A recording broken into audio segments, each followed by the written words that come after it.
अस्सलामुअलैकुम दोस्तों, मैं हूं हकीम हाफिज़ रहमान और आप देख रहे हैं हमारा यूट्यूब चैनल हर्बल हॉस्पिटल। जी हां दोस्तों, कैसे हैं आप सब? उम्मीद करता हूं सब खैरियत से होंगे। दोस्तों बात करते हैं सबसे पहले हमारे आज के टॉपिक की।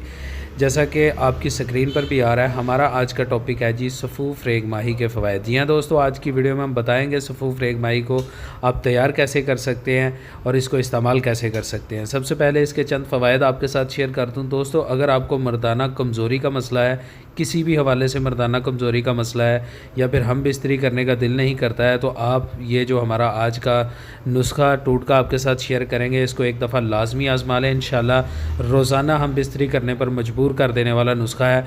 तो दोस्तों सबसे पहले बढ़ते हैं हमारे आज के नुस्खा की जानब। इसमें हमें कौन कौन सी चीज़ें चाहिए होंगी, तो नुस्खा आपकी आसानी के लिए आपकी स्क्रीन पर आ चुका है। दोस्तों, रेग माही खुश्क आपने 30 ग्राम ले लेनी है। ये आपको पंसार स्टोर से बासानी मिलने वाली चीज़ है।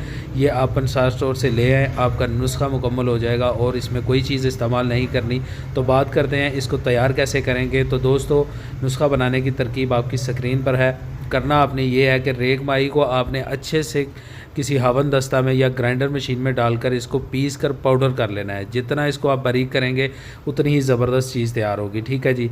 फिर आप इसको किसी डब्बी में महफूज कर लें। आपकी मेडिसिन मुकम्मल तौर पर तैयार हो चुकी है। बात करते हैं तरीका इस्तेमाल की, इसको इस्तेमाल कैसे करना है।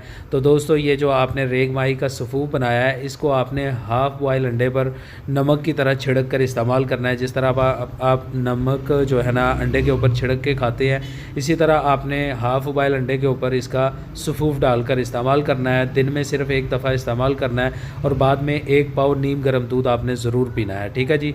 दोस्तों, जब चंद दिन आप इस टोटका को, इस नुस्खा को इस्तेमाल करेंगे, आपकी सोच से बढ़कर आपकी मर्दाना ताकत जो है ना तेज़ हो जाएगी और आप हम बिस्तरी के हवाले से आपकी जितनी भी परेशानियां मुकम्मल तौर पर ख़त्म हो